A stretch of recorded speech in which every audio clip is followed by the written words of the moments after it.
Guys, welcome to my YouTube channel. So आज हम देखेंगे डायरिया। ये क्या है? एक डिसीज कंडीशन है जिसके बारे में आज हम उसकी इन्फॉर्मेशन देखेंगे। नॉर्मली मेडिकल फील्ड में डायरिया एक डिसीज कंडीशन है। इसमें मैक्सिमम 5 मार्क का क्वेश्चन आता है और वो क्वेश्चन अगर डिवाइड हो तो 10 मार्क का क्वेश्चन आ सकता है। अभी नॉर्मल क्वेश्चन मतलब 5 मार्क में व्हाट इज़ अ डायरिया। अभी हमें डायरिया के बारे में पूरा की पूरा एक्सप्लेनेशन लिखना है। देन डिवाइड क्वेश्चन कैसे आता है, मतलब 2 मार्क्स के लिए definition of the diarrhoea, then 3 marks के लिए कॉजेस ऑफ डायरिया, 5 मार्क्स के लिए क्या होगा, sign and symptoms of the diarrhoea या ट्रीटमेंट ऑफ द डायरिया। ऐसा डिवाइड करके क्वेश्चन आ सकता है। तो आज हम देखेंगे डायरिया पे अगर कोई क्वेश्चन आए तो उसे कैसे लिखना है। So let's start.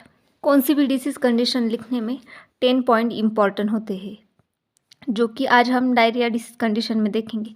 First one लिखने का उसका इंट्रोडक्शन। इंट्रोडक्शन में it is the condition of the digestive system. Diarrhoea क्या है? एक डाइजेस्टिव सिस्टम की कंडीशन है जिसमें क्या होता है, एबनॉर्मलिटी प्रेजेंट होती है। Then second, abnormal process of food digestion. जो हम फूड खाते हैं उसका जो डाइजेशन प्रोसेस है वो क्या होती है, एबनॉर्मल होती है। Patient having a dehydration. अभी इसमें क्या होता है, लिक्विड स्टूल पास होता है, इसकी वजह से क्या होता है, बॉडी का फ्लूइड लेवल डिक्रीज हो जाता है, मतलब कम हो जाता है फ्लूइड ऑब्वियसली। तो क्या होगा, पेशेंट डिहाइड्रेट होगा।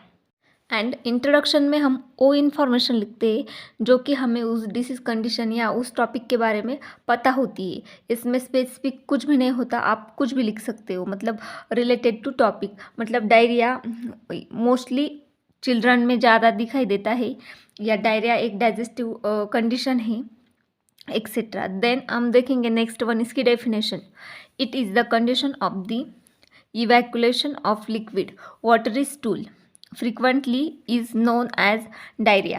डायरिया क्या है, एक कंडीशन है। कैसी कंडीशन है, लिक्विड और वाटरी स्टूल। इसमें क्या होता है, जो डाइजेशन है एबनॉर्मल होता है, इसकी वजह से लिक्विडी और वाटरी टाइप का स्टूल होता है। देन थर्ड वन, अब हम देखेंगे इसके टाइप में acute diarrhoea, second chronic diarrhoea. इसके 2 मेजर टाइप है, इसमें एक्यूट और क्रोनिक होते हैं। अभी एक्यूट मतलब it is a affect in the short time. अभी कुछ स्पाइसी खाने की वजह से क्या होता है, एक्यूट डायरिया हो सकता है, या कुछ कम टाइम के लिए पेट दर्द रहता है। Then chronic, it is a affecting in the long time duration. अभी क्रोनिक मतलब जो ज़्यादा दिनों के लिए प्रेजेंट रहता है, जिसमें एबनॉर्मलिटी प्रेजेंट होगी कोई डाइजेस्टिव सिस्टम में, तो क्या होगा, क्रोनिक डायरिया प्रेजेंट होगा। क्रोनिक डायरिया एक क्या है, मेजर कंडीशन है। अगर कम टाइम में उसे ट्रीट ना किया जाए तो उससे क्या होगा, पेशेंट शॉक में जा सकता है। देन कॉजेस और इटोलॉजी। कॉजेस मतलब उसे क्या रीज़न है, डायरिया होने के क्या क्या कारण है हम देखेंगे। उसे ही अदर वर्ड क्या कहते हैं, इटोलॉजी मेडिकल लैंग्वेज में। अभी इसके कुछ मेजर है, देन उसमें सब कॉजेस भी प्रेजेंट है। फर्स्ट, डाइटरी रिलेटेड, मतलब जो हमारी खान पीन की चीज़ें हैं उससे रिलेटेड जो कारण है इसके, उसमें फर्स्ट इनडाइजेशन। डाइजेशन में कुछ प्रॉब्लम हो गई, फूड एलर्जी, कुछ एलर्जिक फूड खा लिया। देन ओवर फीडिंग, मतलब बच्चों में अगर कुछ ओवर फीड किया गया, कभी हम भी कुछ बहुत चीज़ें एक साथ खा लेते हैं, तभी क्या होता है, डायरिया की कंडीशन हो सकती है। देन फूड पॉइजनिंग, अगर कोई एक्सपायर हुआ फूड खा लिया। देन केमिकल इरिटेशन, मतलब कि जो बाहर का फूड है उसे इनहेल करना या खाना, उसमें क्या होता है, ज़्यादातर केमिकल यूजेस होते हैं। ओके, ये हो गया फर्स्ट। Second, infective causes. अभी क्या होता है, कोई इन्फेक्शन की वजह से भी हमें डायरिया हो सकता है। उसमें बैक्टीरियल इन्फेक्शन, कौन सा बैक्टीरिया प्रेजेंट होगा, ई कोली। देन वायरल में कौन सा होगा, मेसल वायरल। देन फंगल में मोस्टली कौन सा अफेक्ट करता है, कॉन्डिडा। Then parasite. देन अभी थर्ड वन क्या होगा, पैरेंट्रल, मतलब कुछ उसे फिजिकल टर्मिशन होगी, उसमें क्या होगा, यूटीआई मतलब यूरिनरी ट्रैक इन्फेक्शन होगा, तब भी क्या हो सकता है, डायरिया हो सकता है, क्योंकि हमारा डाइजेस्टिव सिस्टम और यूरिनरी सिस्टम सेम पोजीशन में लोकेटेड है। देन आरटीआई मतलब रेस्पिरेटरी ट्रैक इन्फेक्शन की वजह से भी हो सकता है। देन 4 नंबर ड्रग्स, अगर हम कुछ हाइपर एंटीबायोटिक लेते हैं तब भी क्या होता है, डायरिया होने के चांसेस इंक्रीज हो जाते हैं। मोस्टली डायरिया होता ही, उसमें क्या होगा, एम्पिसिलिन और other antibiotics. Then 5 non specific factor, कुछ नॉन स्पेसिफिक फैक्टर है उसकी वजह से भी डायरिया हो सकता है। एग्जाम्पल टेंशन होगा, स्ट्रेस होगा ज़्यादा तो बॉडी डिहाइड्रेट होती है। देन कंजेनाइटल फैक्टर जो कि एट बर्थ चाइल्ड में प्रेजेंट होते हैं। हीरशपुंगस डिसीज, ये क्या होता है, एक कंजेनाइटल एबनॉर्मलिटी जो कि मोस्टली चाइल्ड में प्रेजेंट होती है, उसकी वजह से उन्हें क्या होता है, डायरिया होता है। Fifth number risk factor, contaminated water, मतलब अगर कुछ कंटामिनेटेड वाटर पेशेंट के कांटेक्ट में आ जाए तब भी पेशेंट को डायरिया हो सकता है। देन स्पाइसी फूड की वजह से पेशेंट को डायरिया हो सकता है, अगर ज़्यादा स्पाइसी खाना खा लिया जाए तो पेशेंट को क्या हो सकता है, डायरिया हो सकता है। देन इन्फेक्शन, हमने पहले भी देखा कि इन्फेक्शन में upper respiratory tract then urinary tract का इन्फेक्शन कॉज करता है किसे, डायरिया को। 6 नंबर अब हम देखेंगे साइन एंड सिम्टम्स, डायरिया के पेशेंट को हम कैसे पहचान सकते हैं, उनमें कौन कौन से साइन दिखते हैं। उसमें first one is abdominal pain, अभी अनडाइजेशन हो रहा है इसलिए क्या होगा, पेट में दर्द होगा। Then rapid and deep respiration, मतलब क्या होगा, बॉडी डिहाइड्रेट हो रही है, वाटर लॉस हो रहा है तो क्या होगा, पेशेंट को डीप रेस्पिरेशन। देन ओलिगुरिया, मतलब ये प्रेगनेंसी में होने वाली टर्म है। देन संकिन आइज, मतलब वाटरी आइज होगी, उनके आइज कैसे होंगे, उनमें आइज में पानी होगा, उनकी आंखों में पानी दिखेगा, क्यों, क्योंकि पेशेंट डिहाइड्रेट हो रहा है, उसका टेम्परेचर बढ़ रहा है इसलिए। देन वेट लॉस, अभी मोस्टली वोमिटिंग और डायरिया में पेशेंट का क्या होता है, वेट लॉस तो ज़्यादा होता है।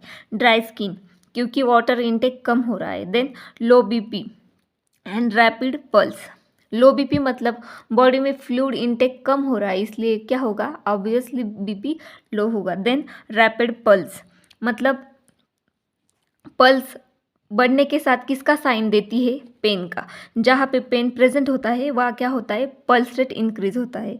देन फटीग, पेशेंट को क्या फील होगा, फटीग। देन अब हम देखेंगे 7 नंबर, इसकी कॉम्प्लिकेशन, क्या क्या कॉम्प्लिकेशन है।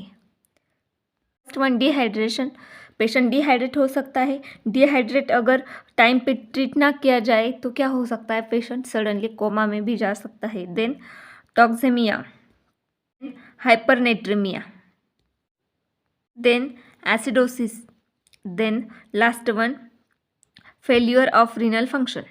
इसका मतलब क्या है, पेशेंट डिहाइड्रेट हो सकता है, देन उसमें क्या, कैल्शियम सोडियम की लेवल बढ़ सकती है क्योंकि वाटर इनटेक कम हो रहा है। देन कैल्शियम सोडियम क्या हो सकता है, उसके बॉडी में बढ़ सकता है। Then failure of the renal system, उसकी जो रीनल सिस्टम है उसमें क्या होगा, फ्लूइड ही नहीं होगा फिल्टर करने के लिए, तो क्या होगा, उसका फेल्यूर भी हो सकता है।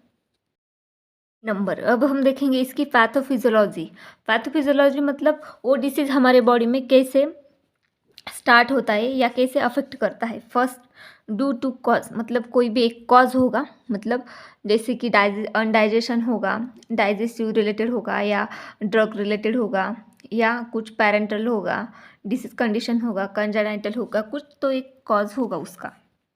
देन क्या होगा उसके बाद, अफेक्टिंग द जीआई ट्रैक, अभी वो कॉज क्या करेगा, हमारे जो मतलब गैस्ट्रो इंटेस्टाइनल ट्रैक है जिसमें फूड डाइजेशन की प्रोसेस होती है उसे क्या करेगा, अफेक्ट करेगा कुछ तो। देन उसकी वजह से क्या होगा, अनडाइजेशन, जो हमारी डाइजेशन प्रोसेस है उसमें कुछ अनडाइजेशन होगा। Then abnormal function of digestive system, digestive system का आगे वाला जो फंक्शन है वो सभी क्या होगा, एबनॉर्मल हो जाएगा। और देन लास्ट हमें क्या होगा, डायरिया। 9 नंबर डायग्नोसिस टेस्ट, अब हम इसे डायग्नोस कैसे कर सकते हैं, देन इसका अदर नेम क्या है, डायग्नोस्टिक इवैल्यूएशन। अभी हम कैसे कौन कौन सी टेस्ट से डायरिया है पेशेंट को ये फाइंड कर सकते हैं। फर्स्ट फिजिकल एग्जामिनेशन, मतलब उनकी बॉडी देख सकते हैं, बॉडी में क्या होगा, टेम्परेचर बढ़ा होगा, देन लिप्स ड्राई हो गई, स्किन ड्राई होगी, देन हमने क्या देखा था, संग की आइज़ मतलब क्या होगी, वाटरी आइज़ होगी। देन हिस्ट्री कलेक्शन, हम पेशेंट की हिस्ट्री कलेक्ट करेंगे, उन्होंने नाइट में या मॉर्निंग में डिनर में क्या खाया था, देन कब से उन्हें डायरिया हो रहा है। देन सीबीसी मतलब कंप्लीट ब्लड काउंट, अभी इससे क्या होगा, पेशेंट के ब्लड में कौन कौन सी सोडियम या कैल्शियम की मतलब हाइपर या हाइपोनेट्रियम है उसे हम चेक करेंगे। देन स्टूल एग्जामिनेशन, अगर ये कंडीशन चाइल्ड में होती है तो उनका क्या करना होता है, stool examination. Then last one is management. Management actual में हम 3 पार्ट में लिखते हैं, first medical management, then surgical management, then nursing management. लेकिन डायरिया में हम सर्जरी नहीं कर सकते, सो हम इसमें 2 मैनेजमेंट लिखेंगे, medical management then surgical management. First medical management में हम लिखेंगे पेशेंट को क्या देंगे, कॉज क्या है, मेन डायरिया हुआ है तो एंटी डायरियल मतलब जो अपोजिट वर्क करती है डायरिया की, example loperamide. Then anti microbial मतलब जो माइक्रोबल के अपोजिट वर्क करती है। देन एंटी मोर्टेलिटी ड्रग्स, उसमें कौन सी देंगे हम, metronidazole. Then IV fluid therapy maintain as according to dehydration, हमें पेशेंट को आईवी थेरेपी देनी है लेकिन किसके बेस पे, डिहाइड्रेशन के अकॉर्डिंग टू डिहाइड्रेशन मतलब हमारा जो पेशेंट है वो कितना डिहाइड्रेट फील कर रहा है, उसे कितने दिनों से डायरिया हो रहा है, उसके बेसिस पे हम क्या देंगे, उसे आईवी थेरेपी देंगे। क्योंकि अगर पेशेंट ज़्यादा डिहाइड्रेट होता है तो क्या होता है, वो सडनली कोमा में जा सकता है या शॉक में भी जा सकता है। देन हमें क्या करना है, उसे आईवी फ्लूइड या आईवी थेरेपी मेंटेन करनी है। आईवी में क्या क्या आएगा, अकॉर्डिंग टू डॉक्टर जो देंगे वही एनएस या ORL. Then second one in nursing management, अभी यहाँ पे एज ए नर्स हम कौन कौन से काम कर सकते हैं, अभी मैंने कुछ स्पेसिफिक लिखे हैं, आप उसे सेपरेट एक पेज डिवाइड करके भी लिख सकते हो। उसमें first one clause observation, diarrhoea के पेशेंट में मेनली हमें क्लोज ऑब्जर्वेशन करना होता है, पेशेंट की एक्टिविटी को कम करना होता है क्योंकि पेशेंट में क्या होता है, फ्लूइड इनटेक कम होता है इसलिए। Then maintain a personal hygiene, क्योंकि बैक्टीरिया की इन्फेक्शन से क्या होता है, डायरिया हो सकता है, इसलिए पर्सनल हाइजीन मेंटेन करनी होती है। Then maintain fluid and electrolyte balance, मतलब पेशेंट की जो एनर्जी है देन इलेक्ट्रोलाइट से उसे क्या करना है, मेंटेन करना है। देन फ्लूइड, क्योंकि अगर उसे अनबैलेंस हो जाए तो पेशेंट शॉक में जा सकता है या कोमा में जा सकता है। Then to provide rest and comfort, patient को रेस्ट एंड कंफर्ट प्रोवाइड करना है फुल्ली, क्योंकि पेशेंट में क्या होता है, डिहाइड्रेट की वजह से एनर्जी लॉस हुई होती है। Then to provide a skin care, diarrhoea की वजह से रेक्टल स्किन इरिटेशन हो सकता है, उसे हमें क्या करना है, केयर प्रोवाइड करनी है। Then maintain a nutritional level, अभी पेशेंट की जो न्यूट्रिशनल लेवल है उसे मेंटेन करना है, डिहाइड्रेशन की वजह से पेशेंट क्या होता है, वीकनेस फील करता है। Then provide a psychological support, अभी डायरिया की एक कॉज में हमने क्या देखा था, स्ट्रेस और टेंशन की वजह से भी डायरिया हो सकता है, इसलिए उसे क्या करना है, साइकोलॉजिकल सपोर्ट प्रोवाइड करना है।